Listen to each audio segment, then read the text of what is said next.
नमस्कार, मी नागराज. 1 ऑगस्ट रोजी असणाऱ्या लोकमान्य टिळकांच्या पुण्यतिथी प्रसंग मी आपणास या लोकोत्तर महान नेत्याविषयी थोडक्यात माहिती सांगणार आहे. इंग्रजांना स्वराज्य हा माझा जन्मसिद्ध हक्क आहे आणि तो मी मिळवणारच, असे ठणकावून सांगणारे बाळ गंगाधर टिळक 23 जुलै 1856 रोजी रत्नागिरी जिल्ह्यात दापोली तालुक्यात चिखलगावी जन्माला आले.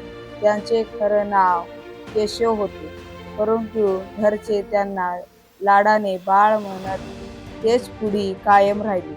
टिळक नेहमी सत्याची कास धरून चालत याविषयीची एक प्रसिद्ध किस्सा पुढील प्रमाणे. एकदा शाळेमधील टिळक शिकत असलेल्या वर्गात शेंगाची टरफले पडली होती.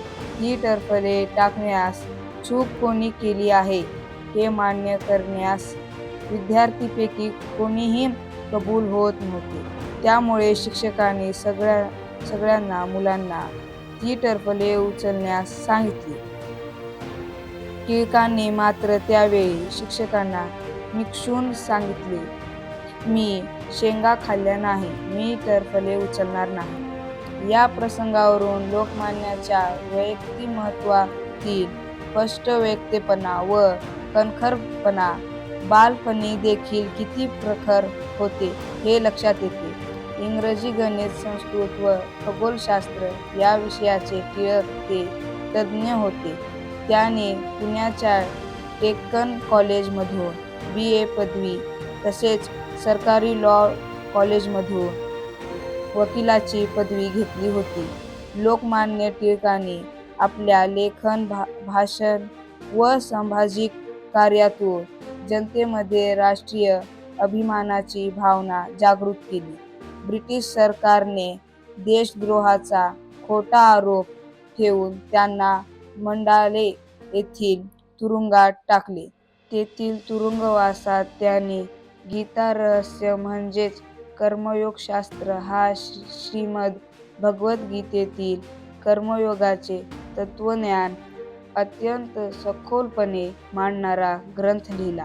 टिळकांच्या देशकार्यांना प्रभावित होऊन जनतेने त्यांना लोकमान्य ही पदवी बहाल केली, तर ब्रिटिश अधिकाऱ्यांनी टिळकांना भारतीय असंतोषाचे जनक म्हटले. लाल बाल पाल म्हणजे लाला लजपतराय, बाळ गंगाधर टिळक आणि बिपिन चंद्र पाल या भारतीय स्वातंत्र्य चळवळीतील जहाल राष्ट्रवादीच्या त्रिकुटातील टिळक हे एक महत्त्वपूर्ण आधारस्तंभ होते.